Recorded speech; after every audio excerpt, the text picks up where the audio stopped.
दिल्ली दंगों के आरोपी तारिक हुसैन की याचिका पर सुनवाई मंगलवार 21 जनवरी 2025 के लिए टल गई है।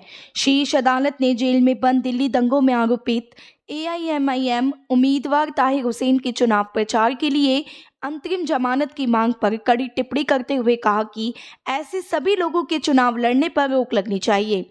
हालांकि बाद में कोर्ट मामले को 21 जनवरी को सुनवाई पर लगाने के लिए राजी हो गया। दिल्ली में 24 फरवरी 2020 को दंगे हुए थे, जिसमें 50 से ज्यादा लोग मारे गए थे और कई अन्य घायल हुए थे। ताहिर हुसैन के खिलाफ दंगों के 11 मामले दर्ज हैं।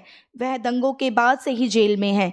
एआईएमआईएम पार्टी ने ताहिर हुसैन को दिल्ली में मुस्तफाबाद सीट ने अपना उम्मीदवार बनाया है।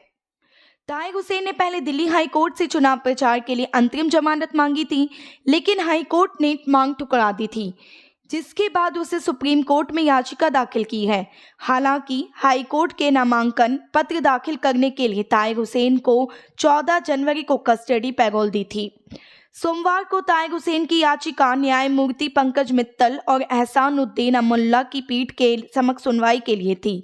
जब कोर्ट का समय समाप्त हो गया और याचिका पर सुनवाई का नंबर नहीं आया, तो ताहिर हुसैन के वकील ने चुनाव की दुहाई देते हुए याचिका पर मंगलवार को सुनवाई की गुहार लगाई। इस पर पीठ की अगुवाई कर रहे न्यायाधीश पंकज मित्तल ने कहा कि आपका मुवक्किल तो पहले से ही पैरोल पर है, तो अंतरिम जमानत की क्या जरूरत है।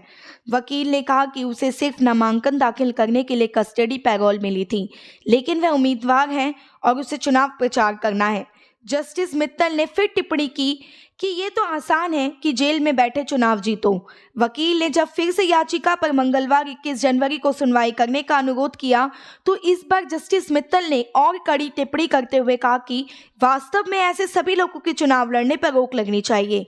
लेकिन जब वकील ने अनुरोध जारी रखा, तो कोर्ट याचिका को मंगलवार को सुनवाई पर लगाने को राजी हो गया। इस संबंध में वकील अश्वनी उपाध्याय की एक याचिका 2020 से सुप्रीम कोर्ट में लंबित है, जिसमें गंभीर अपराध में आरोप पत्र दाखिल होने पर चुनाव लड़ने पर रोक लगाने की मांग की गई है। इस याचिका पर सरकार को बहुत पहले नोटिस जारी हो गया था, लेकिन सरकार ने अभी तक जवाब दाखिल नहीं किया है।